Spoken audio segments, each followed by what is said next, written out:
This year, a local men's clothing company just a couple of blocks away from our studio here, Hubert White, celebrates 100 years of service in the men's fashion business. Pretty impressive, and Allie's here to tell us more about this big milestone. It really is, and the family-owned business has seen businesses come and go on both sides of the river. Running any business for 100 years is no easy feat. In 1916, newly married Bert White was set on not just dressing for success, but turning it into his life's work. And that's exactly what he did, opening a haberdashery and clothing shop and for his son Bill to take over in the 50s. Then in comes the man you see here, our Minnesotan to meet, Bob White. Nearly 40 years in, Bob White says it's all about the people, and that's what makes him a Minnesotan to meet.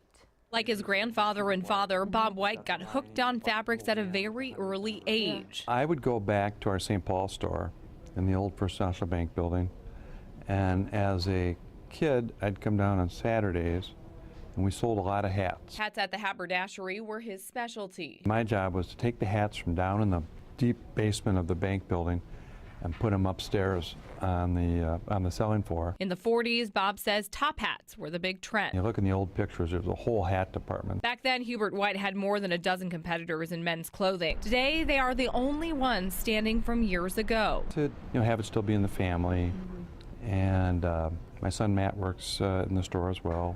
And so it's great. After attending law school at the University of Denver, he never thought this would be his career. At first, it was just a temporary stop. I came back to the store in the mid-'70s and probably running it since the early '80s. So you've kind of been carrying the torch for the last 4 decades. I wouldn't say or more. It's the people that stroll through the doors that keep him here day after day. I'm a people guy. I mean, I think it is the people. And obviously, there's an aesthetic side to me because I love the things that we touch and feel and the fit and all of that. And that side's great. But I continually go back to the relationships and the friends. Walk the skyway of downtown Minneapolis, and it's easy to see that business casual is the rage for men's fashion and the cut of the clothes as well. Not only the suit coat, but the trouser, the shirt, I mean the whole thing. Bob says they first introduced jeans into the store 15 years ago. It's directly next to their socks. Jason DeRusha and Matt Brickman love their socks. Okay, so neckties, neckwear, not everybody wears a necktie.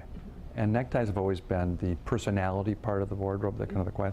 And so a sock can do the same thing. While the colors and style may be a bit more flashy, White says no matter the decade, people still care about their dress from head to toe. The one thing that hasn't changed is that people do care.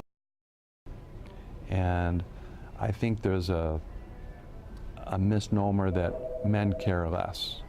And yeah, I think, there are more women's stores than men's stores, and that, but men do care how they look, and even in a way.